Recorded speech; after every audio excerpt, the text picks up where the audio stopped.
Thomas the tank engine was feeling very happy. His blue coat shone in the sun, he was right on time, and all around his branch line, the countryside seemed prettier than ever before.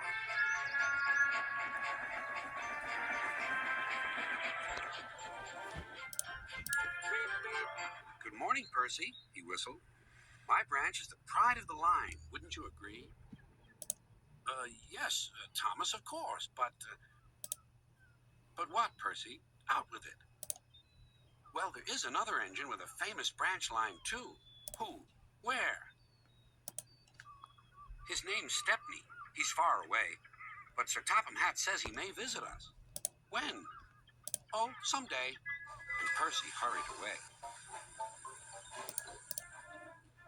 Meanwhile, Stepney was puffing steadily along his line.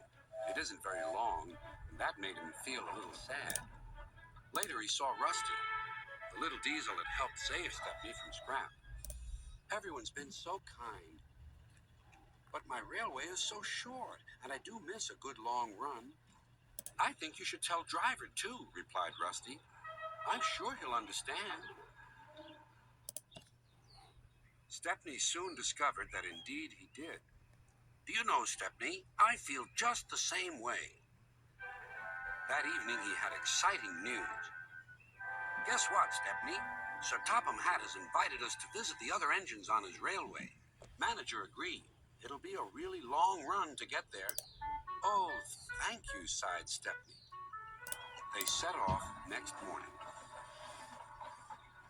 By now, all the other engines were talking about Stepney. He runs a famous branch line. Did you know that? Said Percy. Thomas was feeling a little jealous. Huh. It may be famous, but my branch is the first on the line. Everyone knows that, too. And he huffed away to fetch his coaches. Look, squeaked Percy. Why have they all come? There's no train yet. But Percy was wrong. The signal dropped, and from far away an engine whistled. Here he comes, yelled Douglas. Stepney puffed proudly through the junction.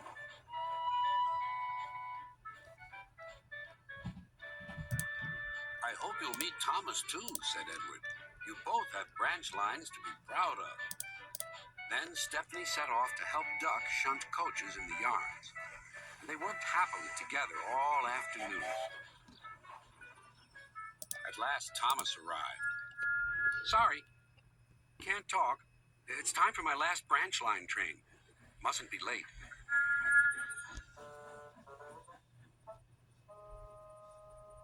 He was hardly out of sight when the engines heard shouting at the station.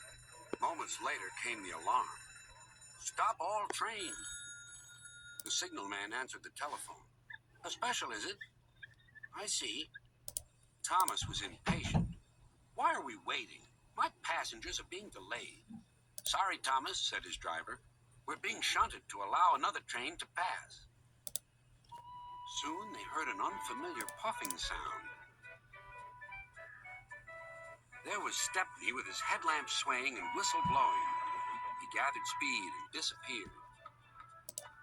Well, bust my boiler, said Thomas the tank engine. Next morning, he was still fuming. Shunted, and on my own branch, too. It's a disgrace. I'm sorry, said Stepney. I was a special. Why? An important passenger arrived just as you left. He ordered a special train, and Duck let me take it. We had a splendid run, but,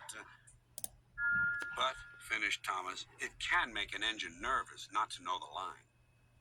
Exactly, said Stepney. You're such an expert. Thomas felt much better. He couldn't be cross anymore and began telling Stepney all about his branch line.